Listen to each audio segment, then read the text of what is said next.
You've probably heard the story about the salesman who was so good he could even sell a refrigerator to an Eskimo. It's not true, of course.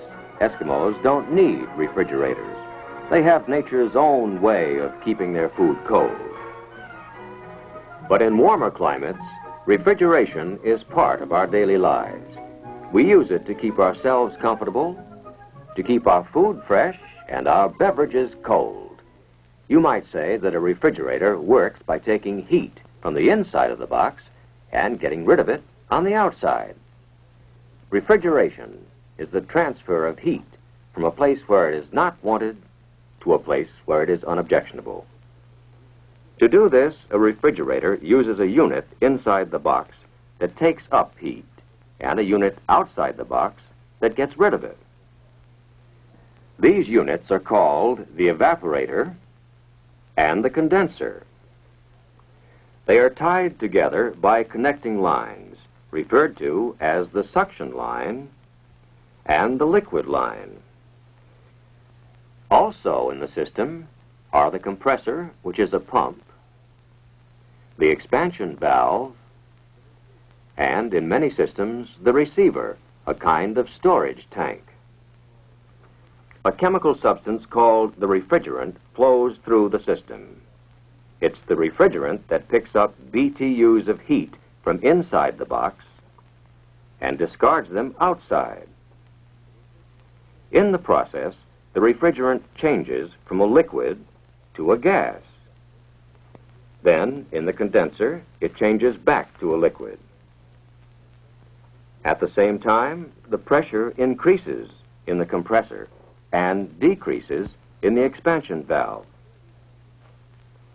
Before you can understand how the system works, you must learn why and how these changes take place. That means learning some basic principles concerning heat. To begin with, take a swimming pool and Kathy, who was swimming in the cold water. After she has dried off, she finds the air warm. But Helen has just come from the steam room, and she thinks the air is cold. The words hot and cold are relative. They are used to compare one thing to another. As the girls gossip together, Kathy gets warmer. Heat from the air passes to her body and warms her. But Helen gets cooler. Heat passes from her body to the air. Heat always passes from a warmer substance to a cooler one. If you put an ice cube into water, the water is cold, but the ice is even colder. By comparison, the water is warm. Heat will flow from the water to the ice. This changes the ice, which is a solid, to water, which is a liquid. If you heat the water, it turns into a vapor. This vapor is a gas. These three, solid, liquid, and gas, are called the three states of matter. All matter around us exists in one of these three states. Now, let's see what happens to temperature if you apply heat to the ice. The thermometer reads 32 degrees Fahrenheit. As the ice changes to water, the temperature stays constant at 32 degrees. The heat is causing the change of state from solid to liquid. Then, as you continue to heat the water, the temperature increases until it reaches 212 degrees. The water starts to boil. The temperature remains at 212 degrees. Heat from the flame is now being used not for a change of temperature, but for the change of state.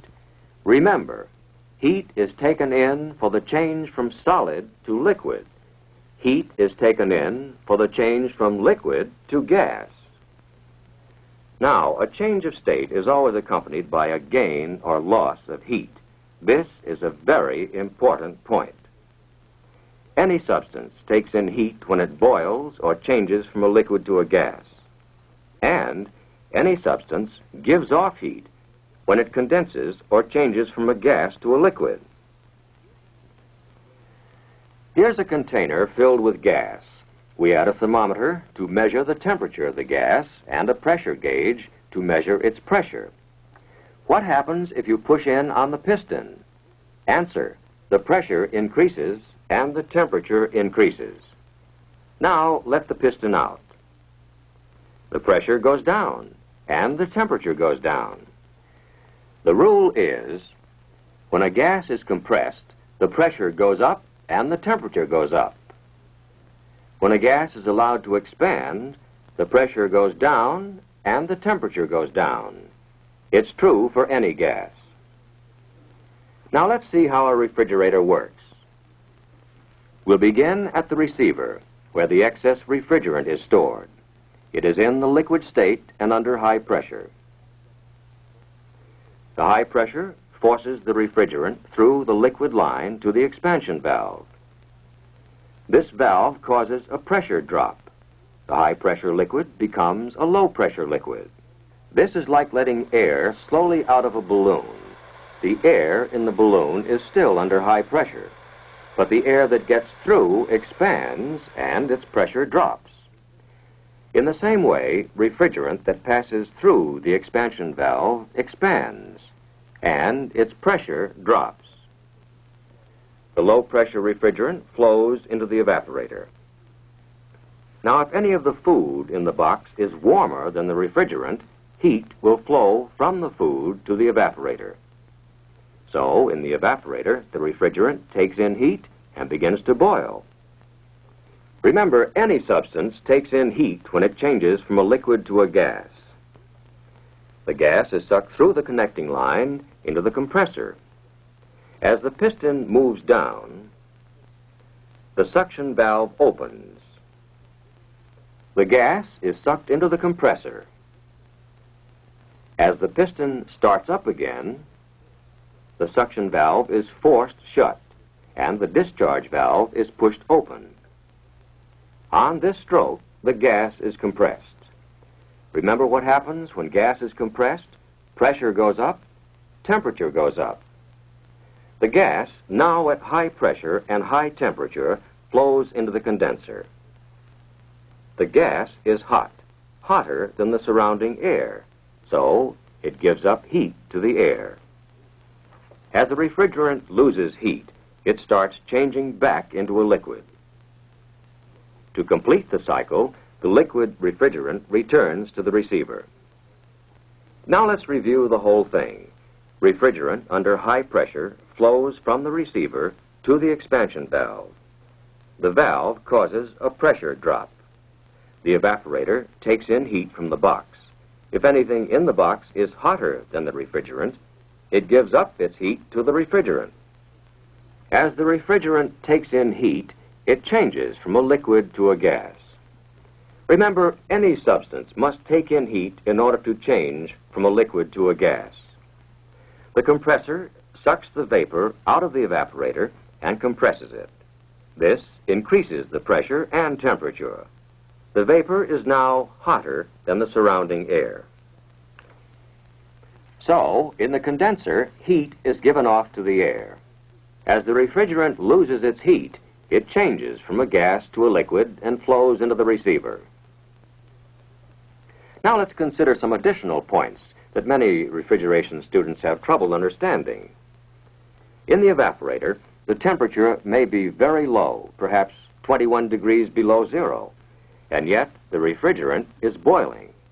How can anything boil at such a low temperature? Water boils at 212 degrees, but other substances boil at other temperatures, some higher than water, some lower. The refrigerant known as R12 boils at minus 21 degrees.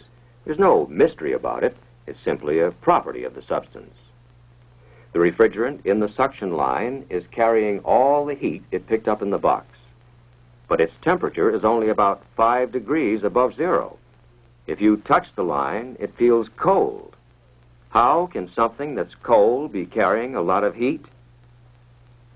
Remember, hot and cold are relative terms. You know, when water boils, it's very hot, but refrigerant boils at a much lower temperature. So the refrigerant can take on heat, change to a gas, and still seem cold. Again, the reason is because the two substances have different boiling points. You have seen the basic principles of refrigeration. Study the system until you understand it thoroughly. Memorizing isn't enough. You must understand what happens and why, because all the rest of your work will be based on these same principles.